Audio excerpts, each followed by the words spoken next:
नारायणं पद्मभवं वसिष्ठं शक्तिं च तत्पुत्रपराशरं च व्यासं शुकं गौडपदं महान्तं गोविन्दयोगीन्द्रमथास्य शिष्यं श्रीशङ्कराचार्यमथास्य पद्मपादं च हस्तामलकं च शिष्यं तं त्रोटकं वार्तिककारमन्यान् अस्मद्गुरून् सन्ततमानतोऽस्मि। गुरुर्ब्रह्मा गुरुर्विष्णुः गुरुर्देवो महेश्वरः गुरुः साक्षात् परब्रह्म तस्मै श्रीगुरवे नमः। श्री गौरी शंकर संस्कृत स्नातकोत्तर महाविद्यालय सुजानगंज के द्वारा आयोजित संस्कृत दिवस के उपलक्ष्य में सप्ताह पर्यंत चलने वाली इस व्याख्यान माला के इस कार्यक्रम के कार्यक्रमाध्यक्ष डॉक्टर श्री जयप्रकाश त्रिपाठी जी, इस कार्यक्रम के संयोजक डॉक्टर विनय कुमार त्रिपाठी जी, प्राचार्य श्री गौरी शंकर संस्कृत स्नातकोत्तर महाविद्यालय सुजानगंज, इस कार्यक्रम में वक्ता के रूप में आहूत किए गए विद्वद्गण सर्वश्री प्रोफेसर हरिप्रसाद अधिकारी जी, डॉक्टर वीरेंद्र उपाध्याय जी, प्रोफेसर योगेश चंद दुबे जी कुलपति, जगत गुरु रामभद्राचार्य विकलांग विश्वविद्यालय चित्रकूट, प्रोफेसर विजय कुमार पांडे जी संपूर्णानंद संस्कृत विश्वविद्यालय वाराणसी, डॉक्टर सूर्यकांत त्रिपाठी जी सहायक आचार्य दीनदयाल उपाध्याय विश्वविद्यालय गोरक्षपुर और डॉक्टर वैकुंठनाथ शुक्ल स्नातकोत्तर महाविद्यालय बदायूं तथा इस कार्यक्रम में भाग लेने वाले श्रोतागण विद्वद्गण सभी,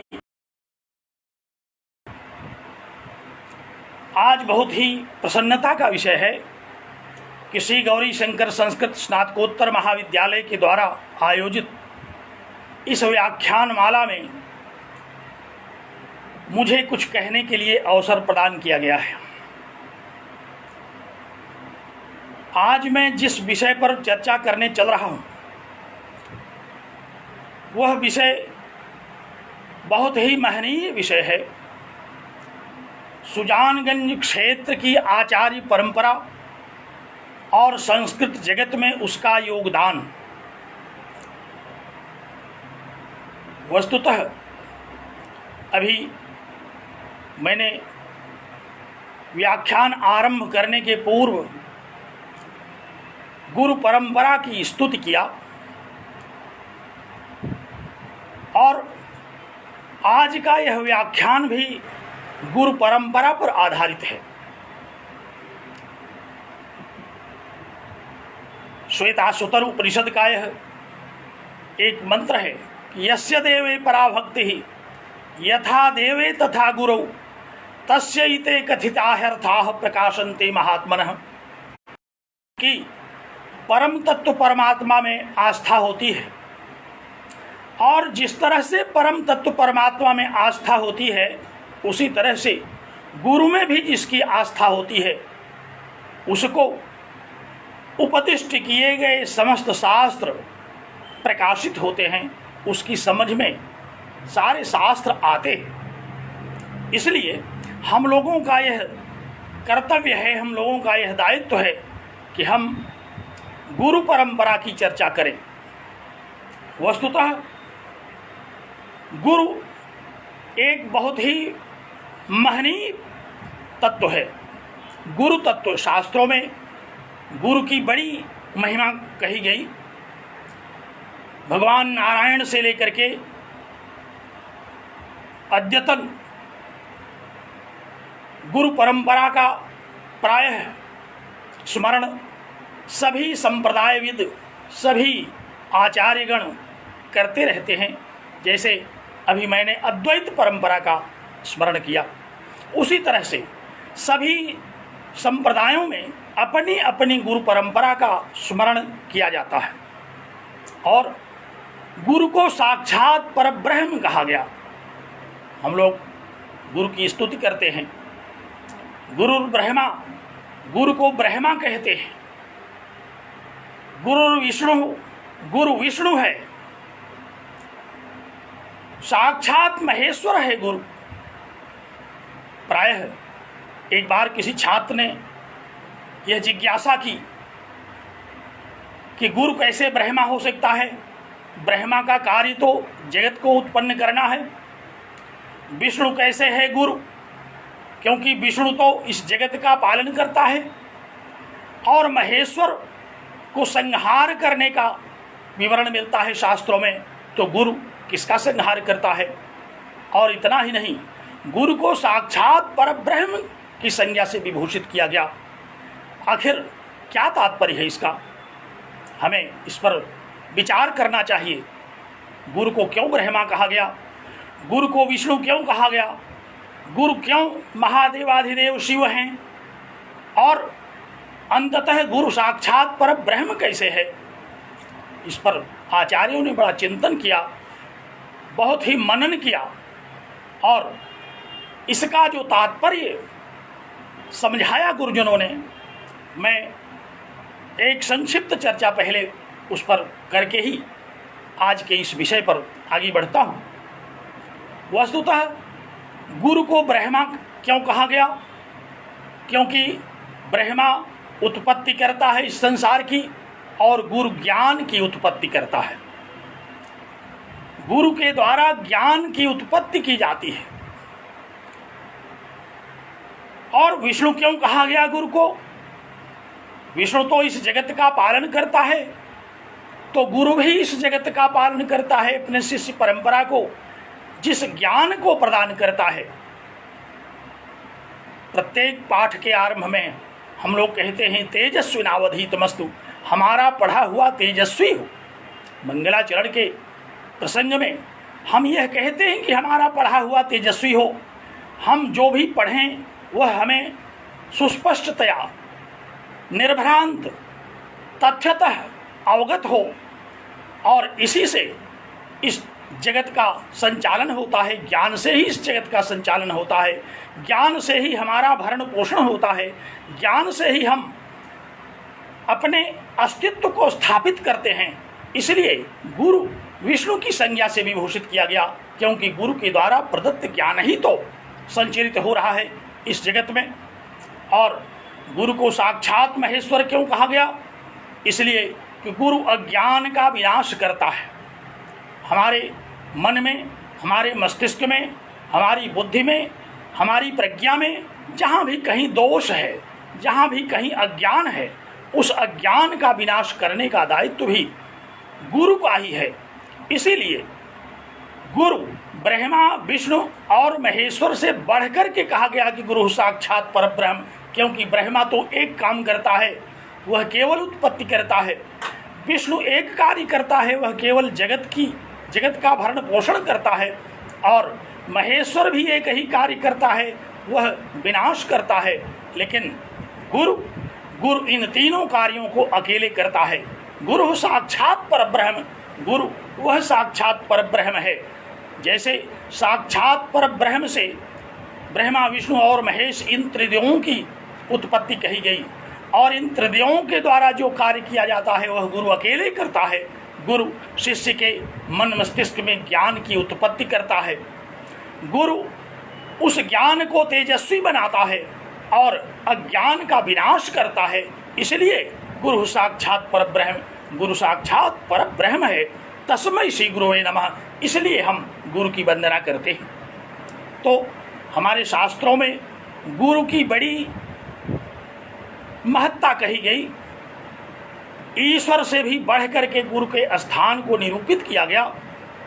और आज मैं इस चर्चा के अंतर्गत आचार्य परंपरा के माध्यम से गुरु परंपरा का ही व्याख्यान करने का विचार किया मैंने, और मुझे यह कर्तव्यबोध प्रतीत हुआ कि सुजानगंज में पैदा होने के कारण, सुजानगंज से ही सारी प्राथमिक से लेकर के माध्यमिक तक की शिक्षा अर्जित करने के कारण, सुजानगंज के संस्कृत के आचार्यों के संसर्ग के कारण, सुजानगंज के संस्कृत के शिक्षकों के सानिध्य के कारण जो भी कुछ अवगत हो सका वह सब इन्हीं आचार्यों की, इस आचार्य परंपरा की देन है। इसलिए संस्कृत दिवस के इस परम मांगलिक अवसर पर यह दायित्व बनता है कि हम उन स्वनामधन्य प्रातः स्मरणीय जगत विस्तृत आचार्यों की चर्चा करें, चर्चा करके अपनी वाणी को पवित्र करें, अपने श्रवण को पवित्र करें, क्योंकि गुरु तत्व का चिंतन, गुरु तत्व का कथन, गुरु तत्व का श्रवण यह एक बहुत ही पावन, बहुत ही पुनीत कर्तव्य माना जाता है। तो आज सुजानगंज की आचार्य परंपरा, बहुत ही लंबी आचार्य परंपरा है सुजानगंज की। सुजानगंज एक व्यापक क्षेत्र है जिसमें अनेक ऐसी परंपराएं हैं जिन्हें रेखांकित किया जा सकता है, और उन सारी परंपराओं के मूल में ये हमारे आचार्यगण हैं जिन्होंने उस क्षेत्र को शैक्षिक रूप से बहुत ही विकसित किया, बुद्धि की तीक्ष्णता में बहुत ही योगदान दिया, और उस क्षेत्र से एक लंबी परंपरा पूरे विश्व में विचरण कर रही है। हम देखते हैं अधिकारियों की एक बड़ी लंबी परंपरा है। यद्यपि सब लोगों को हम लोग नहीं जान पाते, पूरे देश में, पूरे विश्व में फैले हुए हैं लोग, और विद्वानों की यह एक प्रवृत्ति भी रही है कि अपने विषय में अपना प्रख्यापन प्रायः नहीं करते, जगत कल्याण में, दूसरों के कल्याण में लगे रहते हैं। इसलिए जितना हम लोगों ने संचय किया, जितना एकत्र किया, आज उसी आचार्य परंपरा के कतिपय महनीय आचार्यों की गाथा का कथन, उनकी कृतियाँ, उनका संस्कृत जगत को योगदान, हम इस पर चर्चा करना चाहते हैं। तो मैं कह रहा था कि लंबी परंपरा है, अधिकारियों की एक लंबी परंपरा है,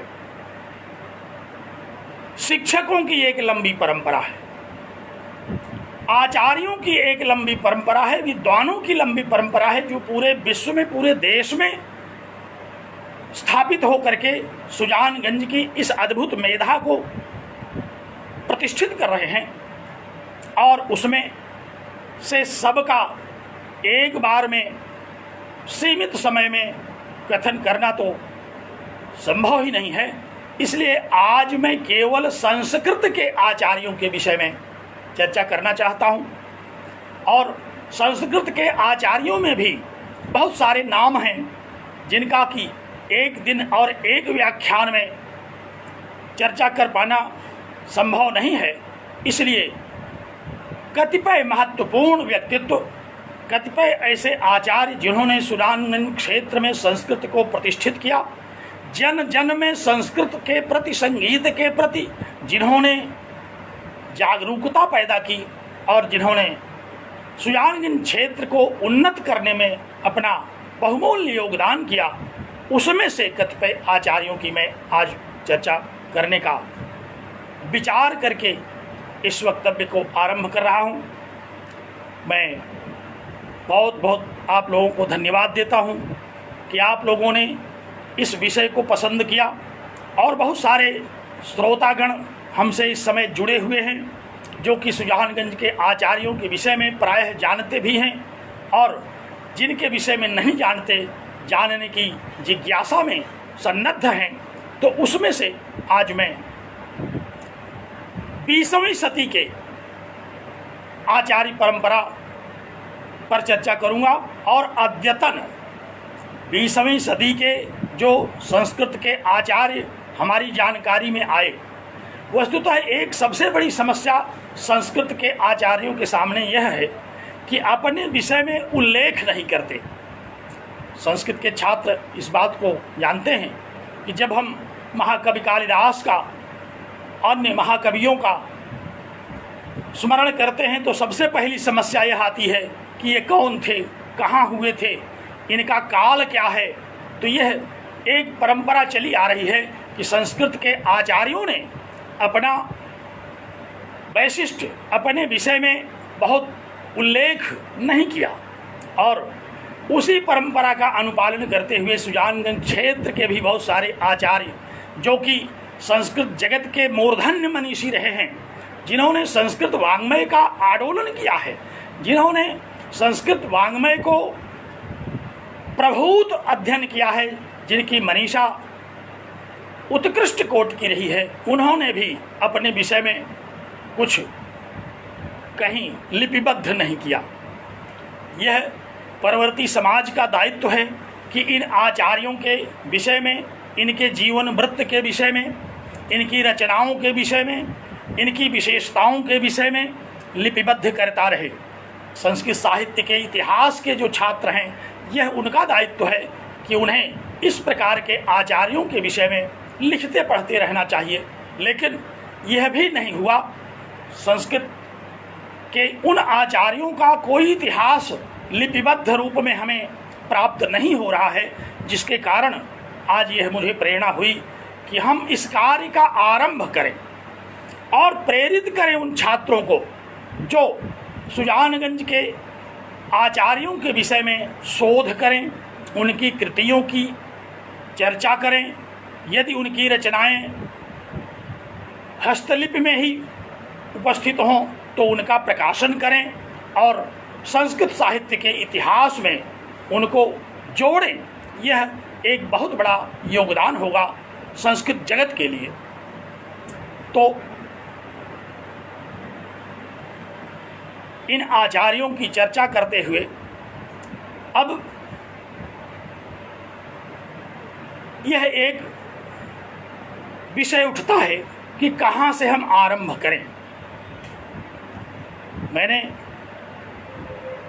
कल से, परसों से जब से इस विषय पर बोलने का विचार किया और विद्वानों के जीवन परिचय के विषय में विषय वस्तु को एकत्र करने की चेष्टा की और अपने प्रिय शिष्य डॉक्टर विनय कुमार त्रिपाठी, जो गौरी शंकर संस्कृत महाविद्यालय के प्राचार्य हैं, उनको भी इस कार्य में मैंने लगाया, तो हम दोनों ने मिलकर के जिन आचार्यों के विषय में, जिनके परिचय के विषय में, जिनकी रचनाओं के विषय में, जिनकी विशेषताओं के विषय में थोड़ा बहुत विषय वस्तु एकत्र किया, आज मैं उसी में से कुछ कहना चाहता हूँ। और उसको कहने के लिए आधार स्वरूप मैं 20वीं शताब्दी का मध्य अर्थात सन 1950 की तिथि से आरंभ करता हूँ। 14 जनवरी सन 1950 सुजानगंज क्षेत्र के लिए बहुत ही सौभाग्य का दिन रहा है। वर्तमान में अपनी विद्वत्ता के कारण, अपनी अलौकिक स्मृति के कारण, अपनी महामेधा के कारण समस्त वैदिक वाङ्मय को कंठस्थ कर लेने जिस महामनीषी का नाम जगत गुरु श्री रामभद्राचार्य के नाम से लिया जाता है, उनका जन्म 14 जनवरी सन 1950 को हुआ था। तो 14 जनवरी सन 1950 के पूर्व के जो आचार्य रहे हैं, मैं यह विभाग कालक्रम के अनुसार इस रूप में निर्धारित करना चाहता हूँ कि आचार्य परंपरा 14 जनवरी सन 1950 के पूर्व की क्या रही है और 1950 के परवर्ती आचार्यों की परंपरा का क्या परिचय है और अद्यतन संस्कृत जगत में अपना योगदान करने वाले आचार्यों का क्या परिचय है। इस तरह से यदि हम विभाग करके अध्ययन करें तो सुविधा से हम चर्चा कर सकते हैं। तो सर्वप्रथम मैं यदि अनंत श्री विभूषित जगतगुरु रामभद्राचार्य की ही मैं चर्चा करूं, अद्भुत मनीषी जिन्होंने संस्कृत जगत में अद्भुत योगदान किया है, आप लोगों को अवगत कराते हुए मुझे परम हर्ष की अनुभूति हो रही है कि अद्यतन उन्होंने 211 रचनाओं का प्रकाशन किया है। 211 कृतियां उनकी लिखी जा चुकी हैं, प्रकाशित हो चुकी हैं और संस्कृत जगत के जिज्ञासुओं के द्वारा पढ़ी जा रही हैं। बहुत सारी कृतियों पर अनेक विश्वविद्यालयों में शोध कार्य भी चल रहे हैं। ऐसे महामनीषी ने 211 कृतियों की रचना की, जिसमें महाकाव्य, खंड काव्य, नाटक, गीत काव्य, द्विसंधान काव्य की तरह कहा जाए पूरी एक सूची है 211 रचनाओं की। आचार्य जगतगुरु रामभद्राचार्य ने जिन रचनाओं को किया, और केवल एक दिशा में नहीं, व्याकरण के क्षेत्र में अष्टाध्यायी पर उन्होंने अपने छात्र जीवन में शोध कार्य तो किया ही था, उन्होंने इस पर लिपिबद्ध किया एक काव्यगत भाष्य। काव्य शैली में उन्होंने अष्टाध्यायी के एक एक सूत्रों पर भाष्य लिखा, जो कि अद्भुत है, संस्कृत जगत में अप्रतिम है, जिसकी चर्चा हम बड़े ही गर्व के साथ कर सकते हैं कि ऐसा महामनीषी सुजानगंज की उस उर्वर धरती पर पैदा हुआ, जिसमें से ऐसी प्रतिभा फूटी कि उन्होंने इतनी रचनाओं को कर दिया। और केवल एक क्षेत्र में नहीं, प्राय हम लोग देखते हैं संस्कृत जगत में भी कोई काव्य के क्षेत्र में, कोई व्याकरण के क्षेत्र में, कोई वेद वेदांत के क्षेत्र में विशेषज्ञता अर्जित करता है, लेकिन व्याकरण की दृष्टि से अगर विचार किया जाए तो जगतगुरु रामभद्राचार्य को हम महावैयाकरण कह सकते हैं। दर्शन के क्षेत्र में अगर विचार किया जाए तो महादार्शनिक कह सकते हैं। उन्होंने सभी उपनिषदों पर, जो प्रमुख रूप से एकादश उपनिषद हैं, उस पर उन्होंने विशिष्टाद्वैत परक राघव कृपाभाष्य की रचना की। ब्रह्मसूत्रों पर उन्होंने राघव कृपाभाष्य की रचना की और श्रीमद् भगवद गीता पर उन्होंने राघव कृपाभाष्य की रचना की। 8वीं सदी में श्रीमदाद्य जगतगुरु शंकराचार्य ने सर्वप्रथम इन तीनों प्रस्थानों पर भाष्य लिखा था। यह प्रस्थानत्रयी के नाम से जो प्रसिद्ध विस्तृत है, वाङ्मय, ब्रह्मसूत्र, श्रीमद् भगवद गीता और उपनिषद, 8वीं सदी में सर्वप्रथम श्रीमदादि जगतगुरु शंकराचार्य ने इस पर भाष्य लिखा। अद्वैत सम्मत प्रसन्न गंभीर भाष्य लिखा उन्होंने। उसके बाद कतिपय आचार्यों ने, किसी ने गीता पर, किसी ने ब्रह्मसूत्र पर, किसी ने उपनिषदों पर भाष्य लिखा, लेकिन सुजानगंज की धरती में जन्म लेने वाले जगतगुरु रामभद्राचार्य ने तीनों प्रस्थानों पर राघव कृपा भाष्य लिख करके संस्कृत जगत का अद्भुत योगदान किया है, जिसको हम पढ़ते हैं, जिसमें अद्भुत विचारों का स्फुरण है। इतने संक्षेप में उनके इन योगदानों का वक्तव्य तो नहीं किया जा सकता, क्योंकि मैंने उनके भगवद गीता भाष्य को भी पढ़ा है, ब्रह्मसूत्र भाष्य को भी स्थान स्थान पर देखता रहता हूँ, और उपनिषदों पर जो उन्होंने भाष्य लिखा उस पर भी मैंने दृष्टि डाली है। तो मैं तो एक मंदमति का छात्र हूँ, मेरी समझ में कितना आएगा, लेकिन जो भी अनुमान लगता है कि उस महामनीषी ने इस प्रस्थानत्रय पर जो भाष्य लिखा, वह आने वाले समय में एक कालजयी रचना के रूप में सिद्ध होगी और संस्कृत जगत के लिए एक बहुत बड़ा योगदान होगा। तो उन्होंने प्रस्थान त्रयी पर भाष्य लिख करके संस्कृत जगत के दर्शन के छात्रों, दर्शन के विद्वानों, जिज्ञासुओं का बहुत बड़ा उपकार किया। व्याकरण पर बहुत सारी रचनाएं करके उन्होंने व्याकरण वाङ्मय के लिए बहुत सारा उपकार किया। और साहित्य के क्षेत्र में तो कहना ही क्या है, उन्होंने साहित्य में उन महाकाव्यों की रचना की जो आज महाकवि माघ, महाकवि कालिदास और महाकवि भारवी जैसे महाकवियों की रचनाओं को भी अतिक्रमित करते हैं। ऐसे महनीय आचार्य का नाम मैं सुजानगंज के आचार्य परंपरा में सबसे आदि में इसलिए रखता हूँ कि हैं तो यद्यपि वो सुमेरु की तरह मध्य में स्थित, लेकिन वहीं से मैंने आरंभ किया, क्योंकि उनकी जो रचनाएं हैं, उनका जो योगदान है वह संस्कृत जगत में रेखांकित करने योग्य है। और अपनी विद्वत्ता के कारण, अपनी इस अद्भुत क्षमता के कारण उन्हें एक से बढ़कर के एक पुरस्कार मिले हैं, प्रशस्ति पत्र प्राप्त हुए हैं। जिन पुरस्कारों और प्रशस्ति पत्रों को सार्थक होने का अवसर मिला, पुरस्कार तो बहुत सारे लोगों को मिलते हैं, बहुत सारे लोग प्रयास करके पुरस्कार लेने में लगे रहते हैं, लेकिन ऐसे महनीय आचार्य को जो पुरस्कार मिले, जो प्रशस्ति पत्र मिले, जो सम्मान मिला, जो प्रतिष्ठा प्राप्त हुई, वह संस्कृत जगत के साथ साथ सुजानगंज क्षेत्र को धन्य करने वाला है। मैं सुजानगंज क्षेत्र को इस बात को बताते हुए गर्व का अनुभव करता हूँ।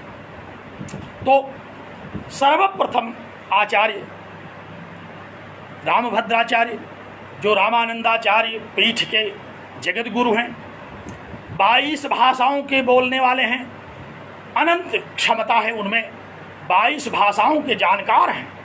एक बार उन्होंने अपने वक्तव्य में कहा था कि उर्दू को छोड़ करके ऐसी कोई भाषा नहीं है जिसको मैं न बोलूं, और जानते उर्दू भी हैं, परंतु उन्होंने यह प्रतिज्ञा कर रखी है कि उर्दू में बोलेंगे नहीं, क्योंकि यह उनका अपना व्यक्तिगत संकल्प है।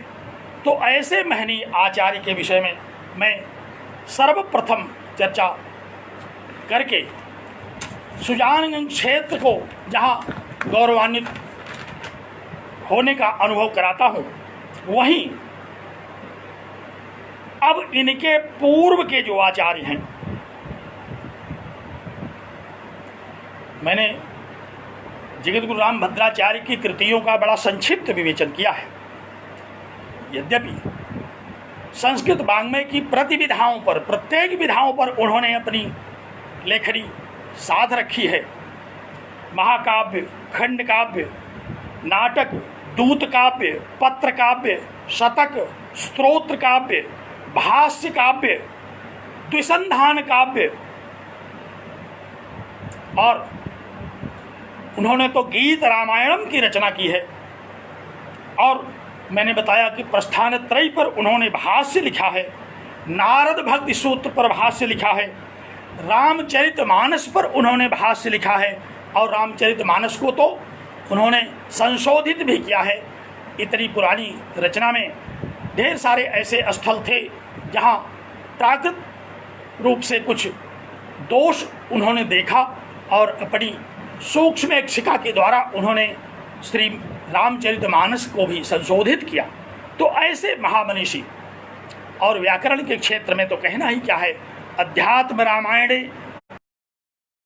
विमर्शः, रास पंचाध्यायी विमर्शः जैसे ग्रंथों की भी रचना उन्होंने की।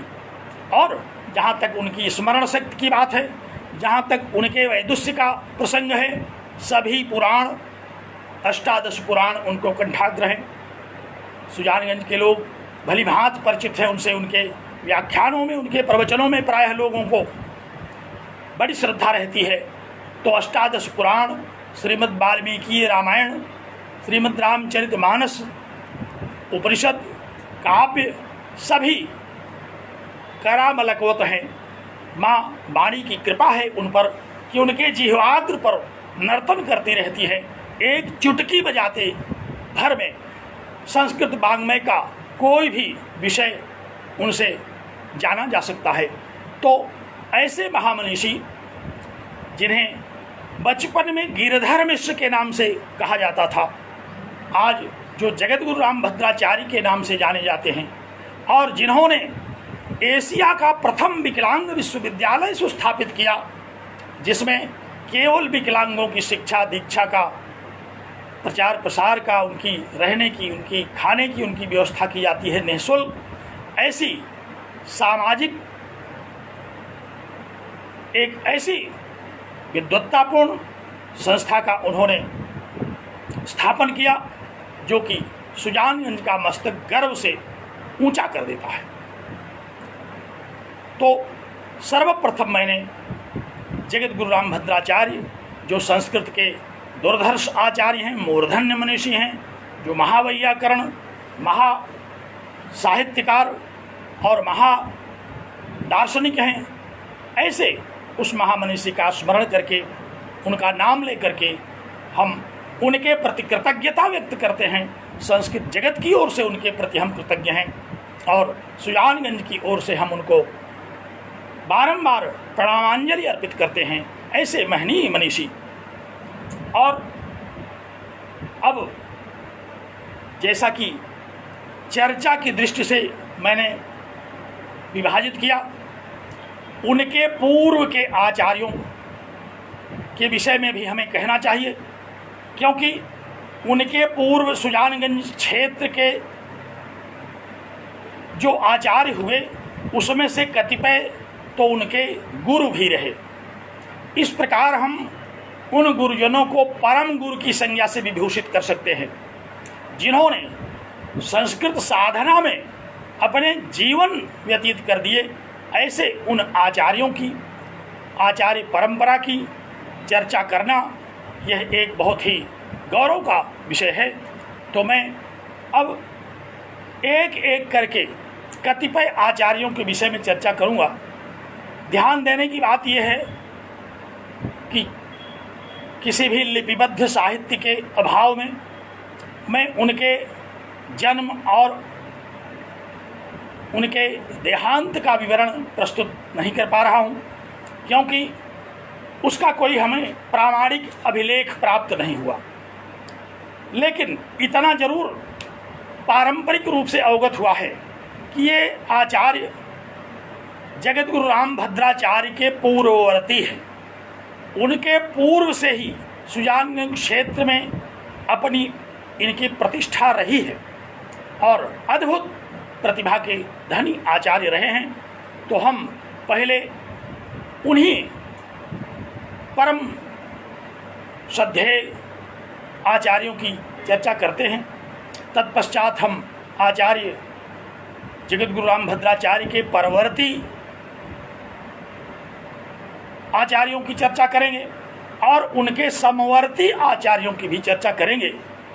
मुझे ऐसा लगता है कि इस चर्चा के लिए कई दिन चाहिए, लेकिन एक विशेष आग्रह पर मैंने आज इस पर एक व्याख्यान देने का जो निश्चय किया। लगता है कि यह पूर्ण नहीं होगा, सभी आचार्यों का नामोल्लेख मैं नहीं कर पाऊंगा, फिर भी प्रयास करता हूं। सर्वप्रथम देवतावाची शब्द से मैं चर्चा आरंभ करूं। जो संस्कृत जगत के दुर्धर्ष मनीषी थे, स्वनामधन्य मूर्धन्य महामनीषी श्री देवता प्रसाद जी, संस्कृत व्याकरण के दुर्धर्ष मनीषी थे।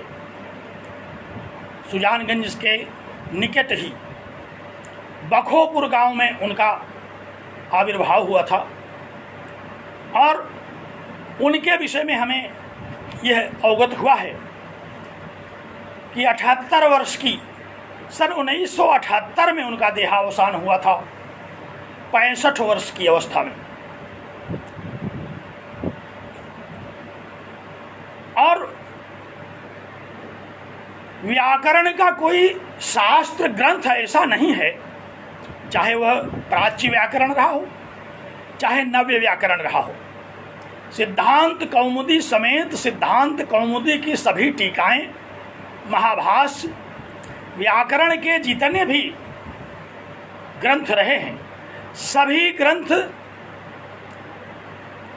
उन्हें कंठाग्र थे और उनके विषय में विद्वत परंपरा के द्वारा जो कीर्ति उनकी सुनने को मिलती है कि जब वह संस्कृत भाषा का संभाषण करते थे तो सामान्यतः सामान्य ज्ञान वाले लोगों को वह समझ में नहीं आता था।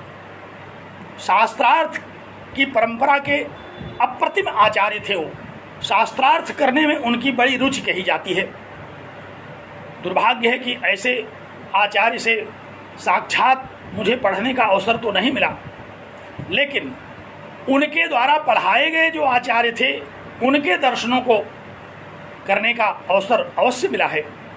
तो ऐसे महामनीषी श्री देवता प्रसाद जी, जिनको भागवत पूरा कंठाग्र था, जो भागवत के रहस्योद्घाटन करने वाले आचार्य थे, व्याकरण की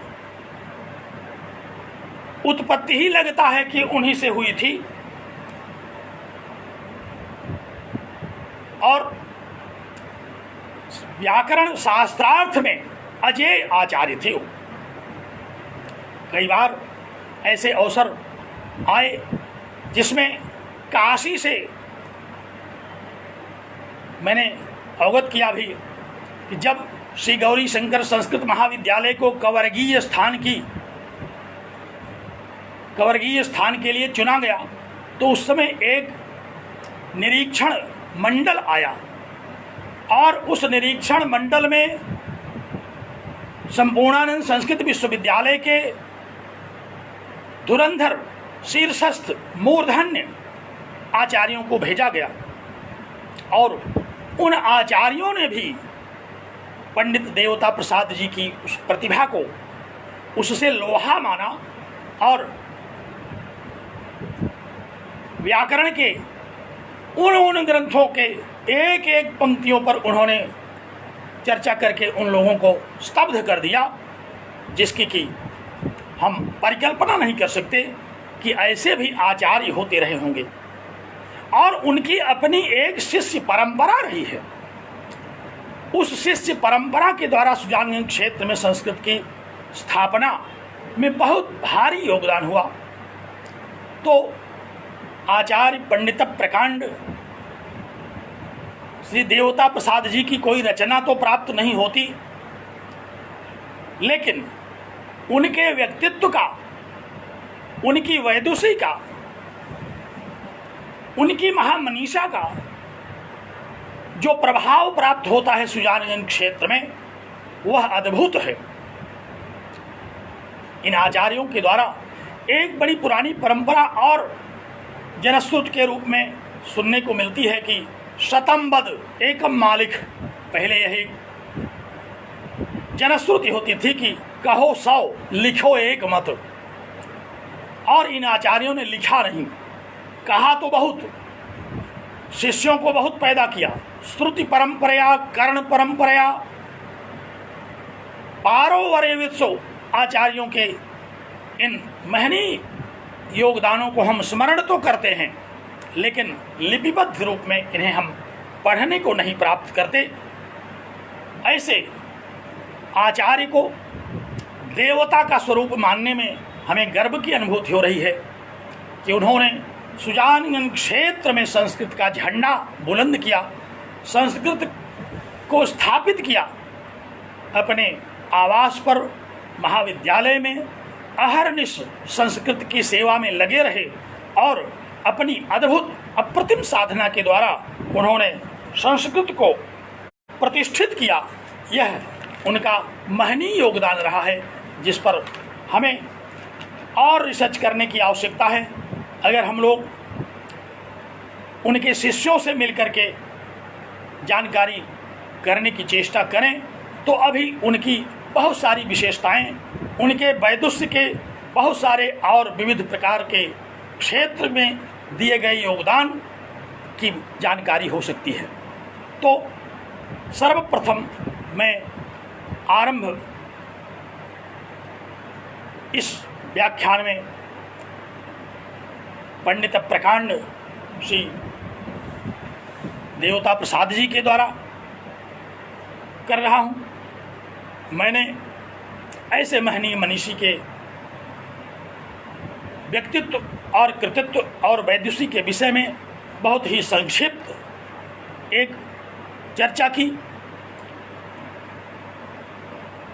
जबकि उनके व्यक्तित्व के विषय में अगर केवल जनश्रुतियाँ लिपिबद्ध की जाएं तो ग्रंथों के आकार में आकारित होंगी। मेरे इस वक्तव्य से सुजानगंज क्षेत्र के संस्कृत समाराधक जो छात्र हैं उनको यह प्रेरणा लेनी चाहिए कि ऐसे आचार्यों के विषय में पता करें और उनके विषय में बहुत सारे जो उनकी वैदुषी के पक्ष हैं उससे अद्यतन समाज को अवगत कराएं। तो ऐसे महामनीषी के प्रति हम नतमस्तक हैं, उन्हें बारंबार प्रणाम करते हैं। दूसरे क्रम पर यह क्रम आरंभ में ही मैंने कह दिया कि कालक्रम की दृष्टि से नहीं बनाया गया, ये अनुक्रम है, आचार्यों के नाम का अनुक्रम। दूसरा नाम जो उस कोट के आचार्यों के रूप में प्राप्त होता है, पंडित रमापति त्रिपाठी, सुजानगंज क्षेत्र से, सुजानगंज कस्बे से लगे हुए बारपुर गांव के जो व्याकरण के धुरंधर आचार्य थे, जिन्होंने श्री गौरी शंकर संस्कृत महाविद्यालय में प्राचार्य के रूप में बहुत दिनों तक शिक्षा प्रदान की। उनकी भी अपनी एक बड़ी समृद्ध शिष्य परंपरा है और उनकी विद्वत्ता से प्रभावित होकर के तत्कालीन संपूर्णानंद संस्कृत विश्वविद्यालय के आचार्यों ने उनसे विश्वविद्यालय में शिक्षक बनने के लिए निवेदन किया और उस निवेदन को स्वीकार करके उन्होंने अपने जीवन में जो उत्तरार्ध रहा उसका विनियोग संपूर्णानंद संस्कृत विश्वविद्यालय में उन्होंने किया। जीवन भर बहुत ही बड़े तपस्वी थे, फल पर उन्होंने पूरे जीवन को काट दिया, इसलिए उनको फलाहारी के नाम से भी जाना जाता है। पोष्टाचार्य की उपाधि से विभूषित पंडित स्वनामधन्य महामनीषी श्री रमापति त्रिपाठी जी के विषय में उल्लेख करते हुए और उनके योगदान को रेखांकित करते हुए सुजानगंज क्षेत्र की जनता को बहुत ही अपार गर्व की अनुभूति होती है। तो दूसरे क्रम में पंडित रमापति त्रिपाठी जी की भी रचनाओं के विषय में अवगत नहीं है। निश्चित रूप से संस्कृत विश्वविद्यालय में जब शिक्षक थे तो उन्होंने रचना की होगी और उन रचनाओं के विषय में हमें जानकारी प्राप्त हो सकती है। इसके लिए हमें चेष्टा करना होगा और अवश्य ही कोई न कोई उनकी कृति होगी जिसे हम प्राप्त कर सकते हैं। तो ये द्वितीय क्रम रहा जो कि पंडित देवता प्रसाद के बाद हम कथन कर सकते हैं। तीसरे क्रम पर हम पंडित देवनायकाचार्य जी जो सुजानगंज से अनति दूर वर्तमान धारीपुर ग्राम के निवासी थे, व्याकरण शास्त्र के पंडित प्रकांड थे। व्याकरण की सभी विधाओं में नव्य व्याकरण, प्राच्य व्याकरण के मर्मज्ञ थे। शास्त्रार्थ परंपरा के वो भी दुर्धर्ष आचार्य थे। कर्ण परंपरा से उनके विषय में यह सुनने को मिला कि एक बार संस्कृत विश्वविद्यालय में कोई दाक्षिणात्य विद्वान शास्त्रार्थ करने आ गया और कई दिनों के शास्त्रार्थ में वह अजेय होते जा रहे थे, यह सूचना दी गई पंडित देवनायकाचार्य जी को। इन्हें सहर्ष सादर निवेदन किया गया काशी जाने के लिए, और इन्होंने जा करके अपनी विद्वत्ता से, अपनी शास्त्र महाप्रज्ञा से शास्त्रार्थ करके उन दाक्षिणात्य विद्वान को परास्त किया, जिसके कारण यह एक चर्चा का विषय बना रहता है कि सुजानगंज में ऐसे भी महामनीषी हुए जो संस्कृत विश्वविद्यालय के आचार्यों से बढ़कर के हुआ करते थे। किसी समीक्षक ने मुझसे कहा कि सुजानगंज को लाहुरी काशी कहा जाता है। लाहुरी काशी के रूप में सुजानगंज की प्रतिष्ठा की जाती रही है। अब लाहुरी काशी क्यों कहा, इसके लिए तो जिन लोगों ने यह शब्द कहा होगा उनसे ही हम लोग इसके रहस्य को जान सकते हैं। लेकिन अब जब संस्कृत विश्वविद्यालय के आचार्यों से बड़े बड़े आचार्य यहाँ सुनने को देखने को मिल रहे हैं, तो ये तो काशी से बड़े विद्वानों का समवाय है यहाँ। इसलिए हम लाहुरी काशी ही कह करके, क्योंकि काशी की अपनी एक अलग परंपरा रही है, हम काशी की तुलना इसी रूप में करके संतुष्ट हो जाते हैं कि सुजानगंज के इन आचार्यों ने इस क्षेत्र को लाहुरी काशी के नाम से तो विभूषित कर ही लिया।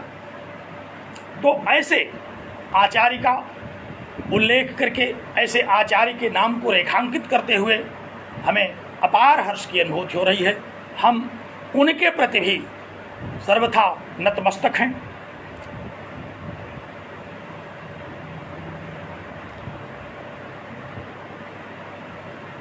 उन्हीं आचार्यों की परंपरा में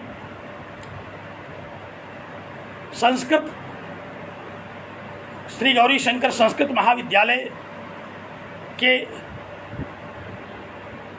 प्राचार्य, बहुत बड़े वक्ता, प्रखर वक्ता के रूप में जिनकी बड़ी ख्याति थी, जिन्हें अपने वक्तृत्व पर राष्ट्रपति पुरस्कार प्राप्त हुआ था, जो आचार्य प्रकांड पंडित श्री देवता प्रसाद तथा पूर्वोक्त आचार्यों की शिष्य परंपरा के छात्र रहे हैं, श्री पंडित चंद्रदेव मणि त्रिपाठी जी का नाम हम लेना चाहेंगे, जो कि सुजानगंज से सटे हुए ग्राम कोलाहलपुर के निवासी थे। संस्कृत महाविद्यालय में शिक्षक और प्राचार्य के रूप में इन्होंने योगदान किया, और ऐसे महामनीषी से मिलने का कई बार संयोग मुझे भी प्राप्त हुआ। हम इस प्रसंग को स्मरण करके बहुत ही गदगद होते हैं कि ऐसे महामनीषियों को देखने का मुझे अवसर मिला, ऐसे महामनीषियों के दर्शन का पुण्य मुझे प्राप्त हुआ, ऐसे महामनीषियों को सुनने का अवसर प्राप्त हुआ। संस्कृत व्याकरण की अच्छी परंपरा के आचार्य रहे, साहित्य शास्त्र के अच्छे आचार्य थे, जिनका नाम सुजानगंज क्षेत्र के विद्वानों के जिह्वाग्र पर रहता था। ऐसे आचार्य पंडित चंद्रदेव मणि त्रिपाठी जी का नाम हम रेखांकित करते हैं संस्कृत के आचार्य परंपरा के अंतर्गत। संस्कृत के आचार्यों की इस परंपरा में कवर्गीय श्री गौरी शंकर संस्कृत महाविद्यालय की अपनी बहुत बड़ी भूमिका रही है, क्योंकि यह एक ऐसा केंद्र बिंदु था जिससे जुड़कर के विद्वानों ने अपनी वैदुषी, अपनी विद्वत्ता, अपनी योग्यता, अपनी क्षमताओं का प्रचार प्रसार किया, और जिसके कारण आज हम उनके विषय में कुछ जानने में समर्थ हो सके। ऐसे इस महनीय महाविद्यालय, जो कि धीरे धीरे 100 वर्ष हो रहा है इसको स्थापित हुए, हमने इस महाविद्यालय के प्राचार्य से कहा कि आप लोगों को तो अब इस महाविद्यालय का शतक मनाना चाहिए, 100 वर्ष पूरा हो गया, तो आपको बहुत बड़ा आयोजन करना चाहिए जहां ऐसे ऐसे मनीषी पैदा हुए हों, उन मनीषियों के विषय में चर्चा होनी चाहिए। तो इस महाविद्यालय से जुड़ने वाले जो आचार्य रहे हैं, जिन्होंने विद्वत्ता के क्षेत्र में अपनी ख्याति अर्जित की है, उनमें पंडित चंद्रदेव मणि त्रिपाठी जी का महनीय स्थान स्वीकार किया जाना चाहिए और स्वीकार करते हैं। कालक्रम की अपेक्षा किए बिना श्री गौरी शंकर संस्कृत महाविद्यालय के जिन आचार्यों की चर्चा के क्रम में मैं अगला नाम रेखांकित करना चाहता हूं, पंडित प्यारेलाल शास्त्री जी, जो ज्योतिष के क्षेत्र में अद्भुत विद्वान थे। महाविद्यालय से बहुत ही निकट छिमिया ग्राम में उनका आविर्भाव हुआ था और ज्योतिष शास्त्र के प्रतिष्ठित विद्वान थे। इनकी भी किसी रचना के विषय में तो सूचना नहीं है, लेकिन इनके जो व्यक्तित्व हैं, इनकी जो अध्यापन शैली रही है, इनकी जो विचार शैली रही है, इन विद्वानों की विद्वत्ता का लक्षण स्वरूप जो इनकी विनम्रता रही है, उसके आधार पर, क्योंकि मैं आपके भी दर्शन कर चुका हूँ, इसलिए इनकी विद्वत्ता में भी किसी प्रकार का जितना भी वक्तव्य दिया जाए वह कम ही होगा।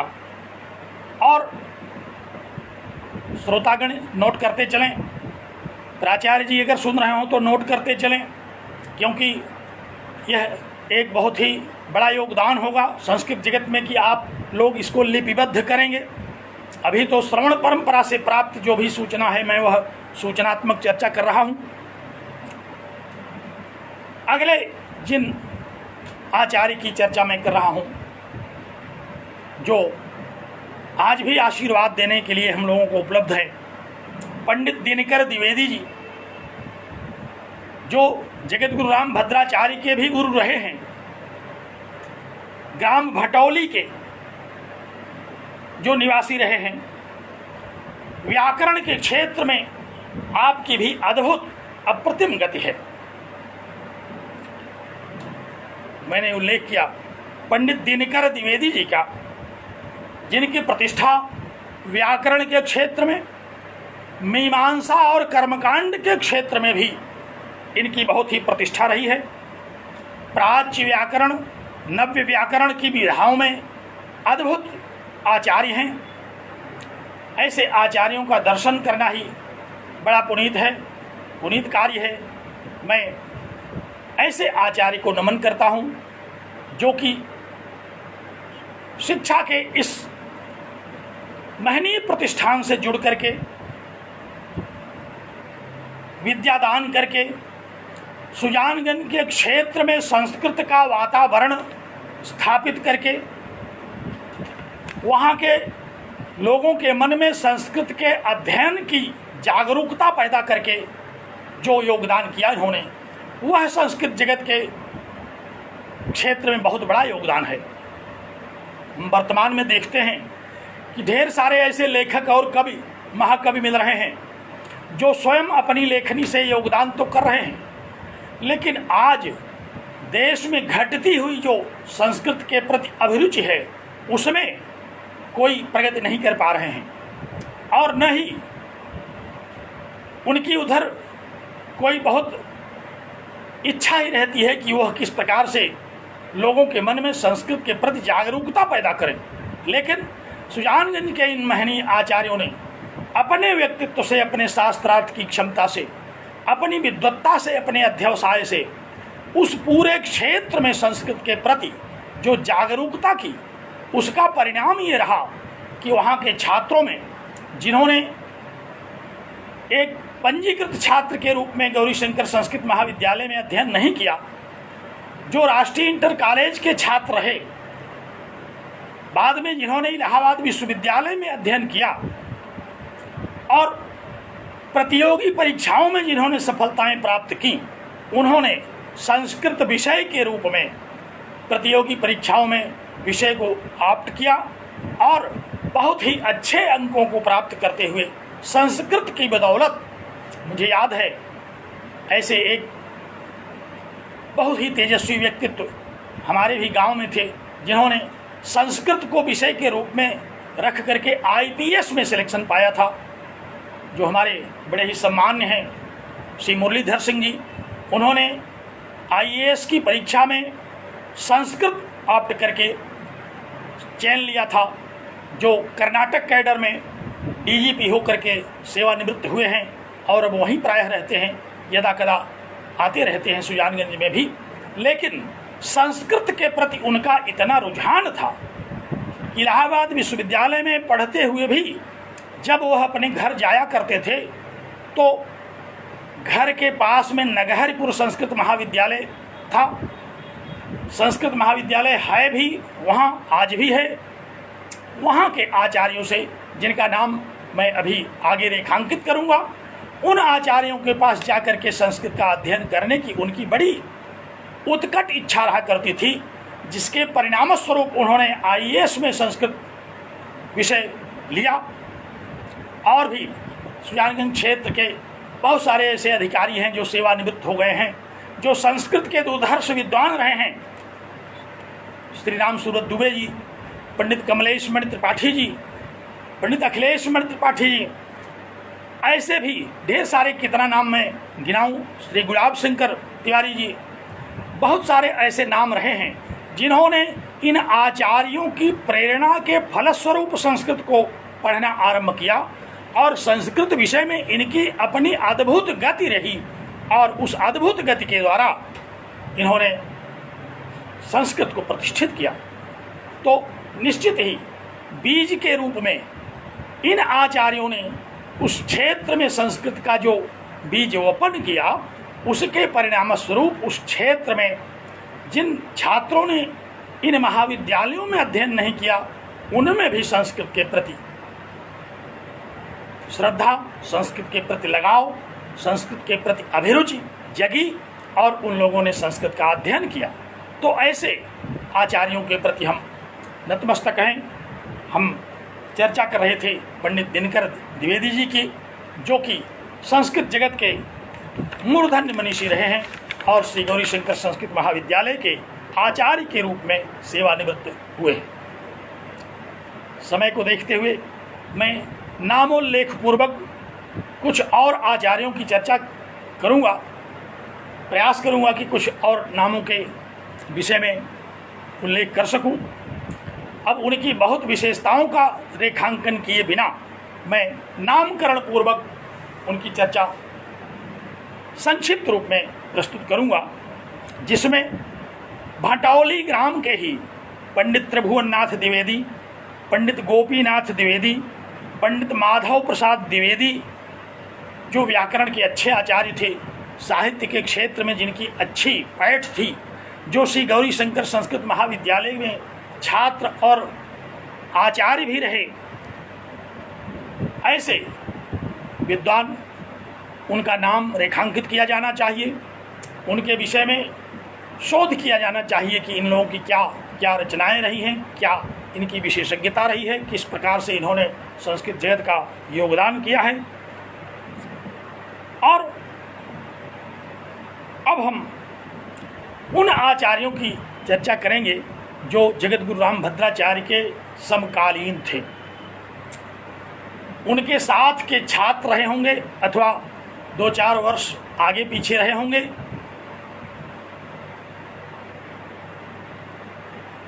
पंडित केशव प्रसाद द्विवेदी जी, ये भी भटौली ग्राम के थे, साहित्य के अच्छे विद्वान, साहित्य के शिक्षक रहे श्री गौरीशंकर संस्कृत महाविद्यालय में। आपसे भी हमारी प्रायः भेंट हुआ करती थी। जब मैं सुजानगंज क्षेत्र में जाता था तो इन आचार्यों से मिले बिना चैन नहीं पड़ता था और प्रायः नगहरीपुर संस्कृत महाविद्यालय श्री गौरीशंकर संस्कृत महाविद्यालय के संस्कृत के इन आचार्यों का दर्शन, इनसे चर्चा में ही बहुत कुछ पा जाना एक प्रवृत्ति के रूप में थी। इनसे मैं मिलता था। पंडित देवी प्रसाद द्विवेदी जी, जो देवकली ग्राम के थे, अच्छी प्रतिभा के छात्र भी रहे, शिक्षक भी रहे, ये भी श्री गौरी शंकर संस्कृत महाविद्यालय के आचार्य थे। पंडित श्री राम द्विवेदी दहेव के थे, बहुत ही अच्छे पुराण इतिहास विषय के मर्मज्ञ विद्वान के रूप में इनकी प्रतिष्ठा कही जाती है। और अगले आचार्य के रूप में मैं पंडित राम मनोरथ त्रिपाठी जी का नाम उल्लेख करूंगा, जिनकी विद्वत्ता, जिनकी विनम्रता का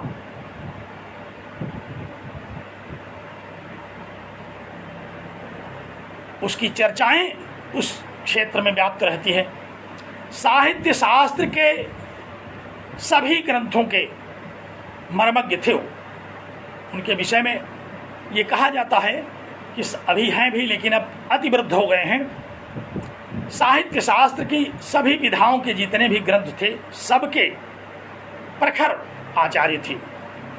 कहीं से भी किसी भी काव्य प्रकाश, धन्यालोक आदि पंडित राज जगन्नाथ की कृतियों से लेकर के जितने भी शास्त्र, साहित्य शास्त्र के जो आधार ग्रंथ थे, काव्य शास्त्रीय ग्रंथ थे, उनकी चर्चा, उनका शिक्षण उन्होंने बहुत ही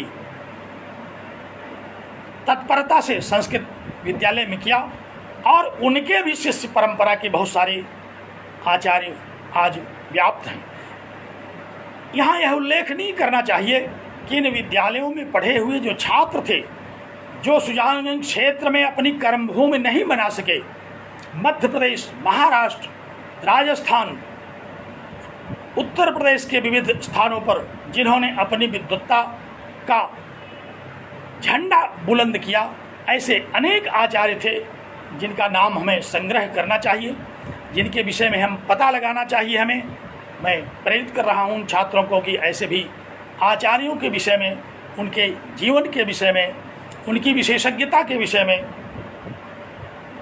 विषय वस्तु संकलित करें।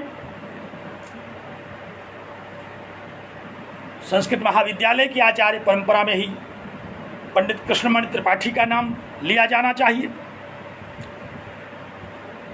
आपसे भी मैं प्रायः मिलता था।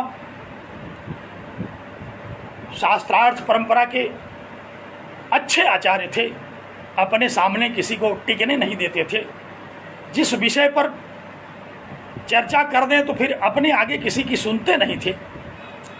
ऐसे प्रौढ़ शास्त्रज्ञ इस क्षेत्र में रहे हैं, जिनका प्रभाव पूरे क्षेत्र पर देखने को मिलता है।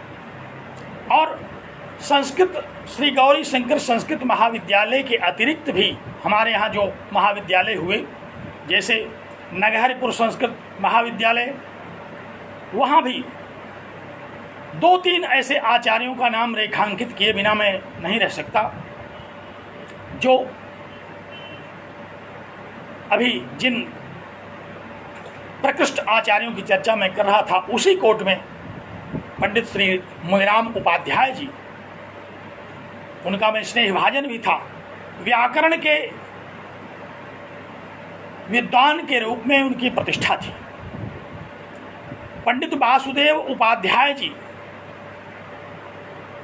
भागवत के अच्छे वक्ता, साहित्य और व्याकरण के दुर्धर्ष विद्वान, शास्त्रार्थ परंपरा के अद्भुत मनीषी। मुझे इस बात का सौभाग्य है कि इन दोनों ही आचार्यों से मुझे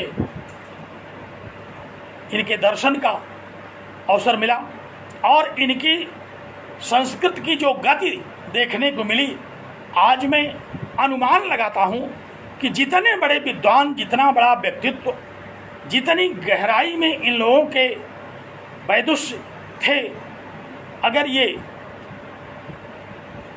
बाहर निकले होते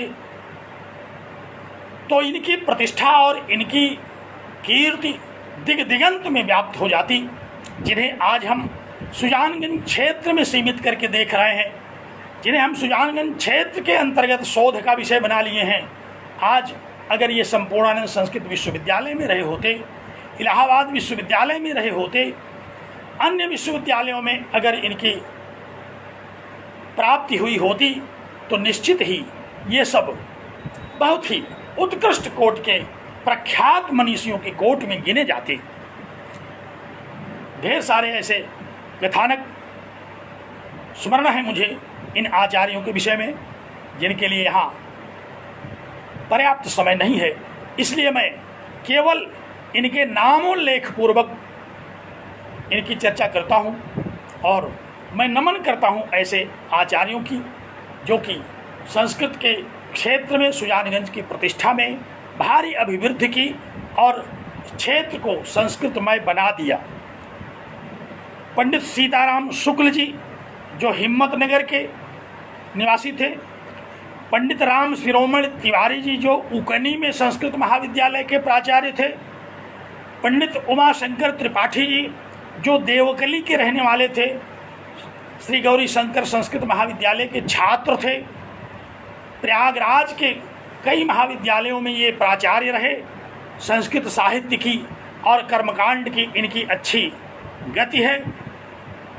ये भी उल्लेखनीय नामों में से ग्रहण किए जा सकते हैं, जो कि संस्कृत के पारंपरिक आचार्यों की पद्धति में पारंपरिक अध्ययन के रूप में जिन्होंने अपना योगदान किया, जो संस्कृत का एक पारंपरिक शास्त्रीय अध्ययन संस्कृत विश्वविद्यालय के पाठ्यक्रमों के आधार पर बनाया गया, उस पाठ्यक्रम के आधार पर इन्होंने, इन सारे आचार्यों ने अपनी अपनी प्रतिभा के बल से, अपनी विद्वत्ता के बल से बहुत बड़ा योगदान किया, जो कि विस्मृत नहीं किया जा सकता। और इन आचार्यों के साथ साथ अब संस्कृत परंपरा के पारंपरिक आचार्यों की मैं चर्चा से हटता हूँ और थोड़ी उन आचार्यों के विषय में भी मैं चर्चा करना चाहता हूँ जो हमारे साक्षात गुरु रहे, राष्ट्रीय इंटर कॉलेज के जो शिक्षक रहे, जो कि अपने व्यक्तित्व की छाप हम लोगों में जिन्होंने छोड़ी। ऐसे आचार्यों में मैं हाई स्कूल से लेकर के इंटरमीडिएट तक जिन्होंने हम लोगों को पढ़ाया, जिनके व्यक्तित्व में आचार्य होने की पूर्णता देखने को मिलती है। आज जब हम इन आचार्यों के व्यक्तित्व और उनके ज्ञान की समीक्षा करते हैं तो लगता है कि कौन थे वो आचार्य, कब पढ़ते थे, कितना पढ़ते थे, ग्रामीण परिवेश में रह कर के इतनी जानकारी, इतनी विद्वत्ता, इतनी पैठ संस्कृत वाङ्मय की इन लोगों ने कैसे बनाया। निश्चित रूप से भगवान श्री गौरी शंकर जी का यह आशीर्वाद था, माँ वीणा पाणी सरस्वती का यह आशीर्वाद है कि इन लोगों की विद्वत्ता का जो प्रसाद मिला, जिससे इंटर कॉलेज में पढ़ने वाले बहुत सारे छात्र संस्कृत में बड़ी ही अच्छी गति रखते थे। भले वो संस्कृत महाविद्यालयों में नहीं पढ़े, लेकिन संस्कृत महाविद्यालयों के बहुत सारे छात्रों से उनकी तुलना अगर की जाए तो वो उनसे श्रेष्ठ ही रहे होंगे।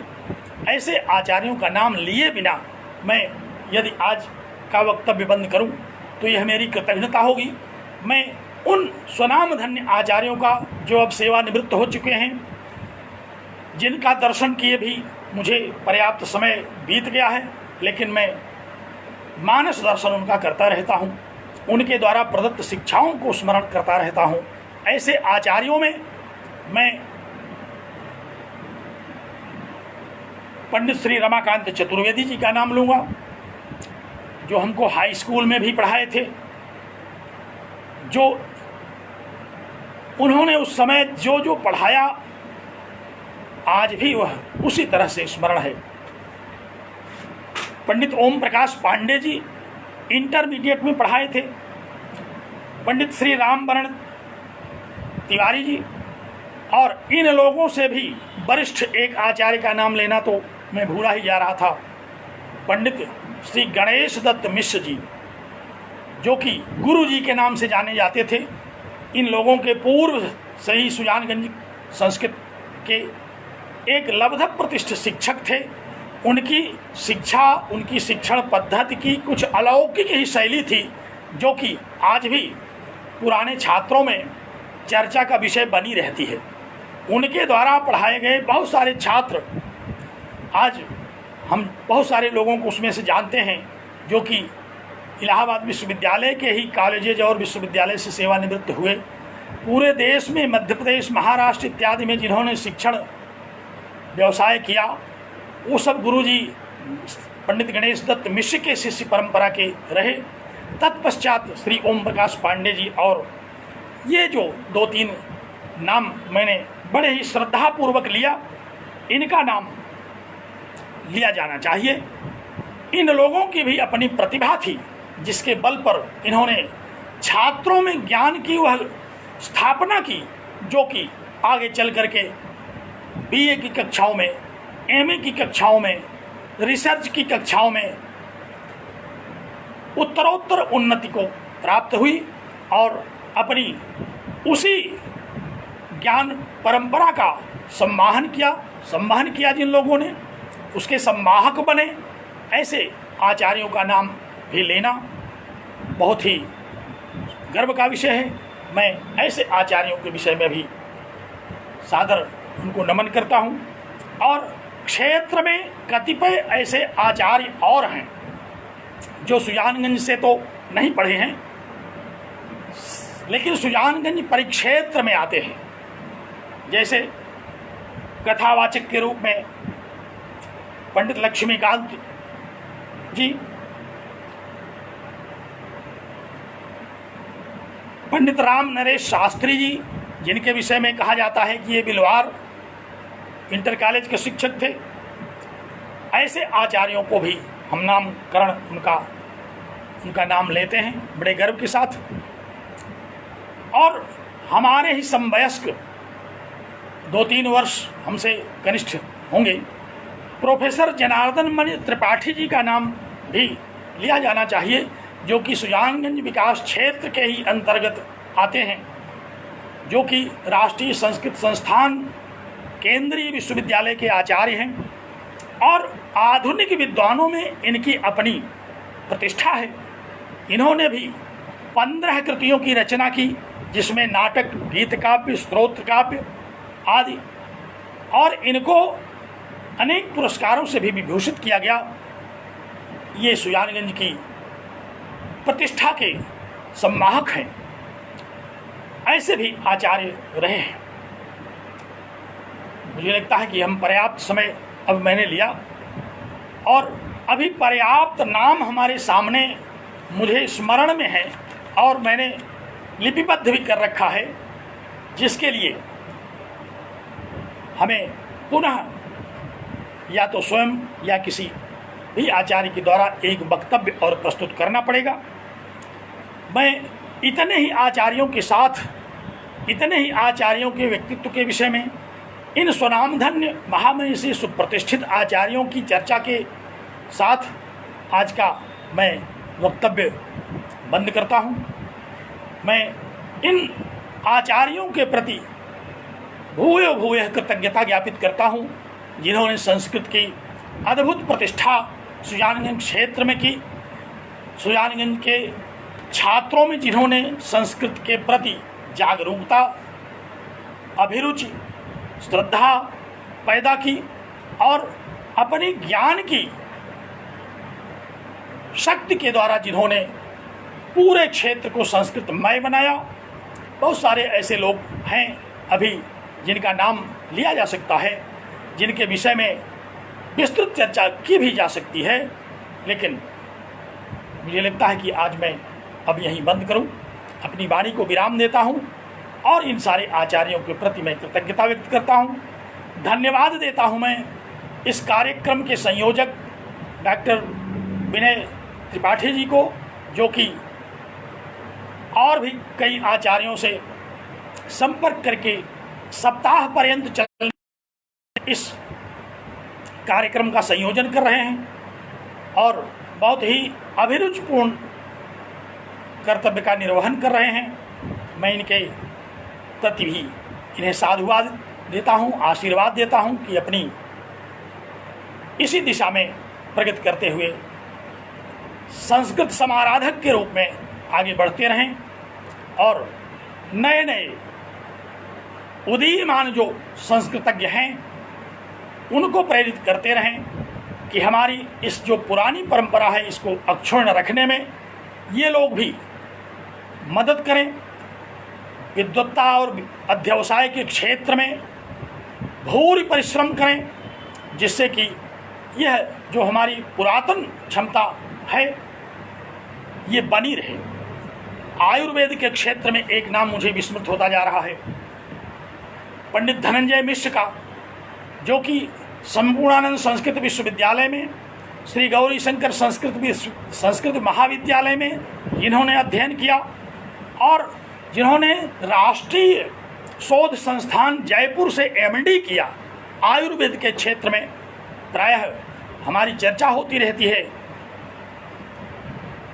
स्वनामधन्य आचार्य पंडित देवता प्रसाद जी के ये सुपुत्र रहे हैं और संस्कृत में इनकी अप्रतिहत गति है। आयुर्वेद का कोई भी ऐसा ग्रंथ नहीं है जो कि इन्हें कंठाग्र न हो। आज भी जब कभी चर्चा होती है तो आयुर्वेद के प्रामाणिक ग्रंथों से उद्धृत करके पहले तो एक सूची सुना देते हैं। आपका भी बहुत बड़ा योगदान रहा है आयुर्वेद के क्षेत्र में और आपका शोध निबंध आपके कई प्रकाशित हैं। सबसे बड़ा योगदान तो डॉक्टर धनंजय जी का यह रहा है कि आयुर्वेद की दवाओं पर एक्सपायरी डेट अंकित कराया इन्होंने। नहीं तो प्रायः डाबर, वैद्यनाथ आदि जो कंपनियां हैं ये कभी आयुर्वेद की दवाओं पर एक्सपायरी डेट अंकित नहीं करते थे, लेकिन आयुर्वेद के उन महनीय ग्रंथों से प्रमाण सहित उद्धरण दे करके इन्होंने उन सब को इस कार्य के लिए प्रेरित किया। आज भी आयुर्वेद की साधना में निरत हैं, अपने सेवानिवृत्त काल में भी समाज सेवा में सतत अनुरक्त रहते हैं और संस्कृत के अच्छे विद्वान हैं और अन्य विधाओं के साथ साथ जो उनका मुख्य विषय रहा वह आयुर्वेद शास्त्र रहा, जो कि मानव जीवन के लिए बहुत ही उपयोगी शास्त्र के रूप में है। तो ऐसी ढेर सारी दिशाएं, ढेर सारे क्षेत्र संस्कृत वाङ्मय के अभी भी अवशिष्ट हैं जिन पर चर्चा की जा सकती है, जिसको मैं अब अगर अवसर मिला तो अगले व्याख्यान में मैं पुनः इस पर चर्चा करूंगा।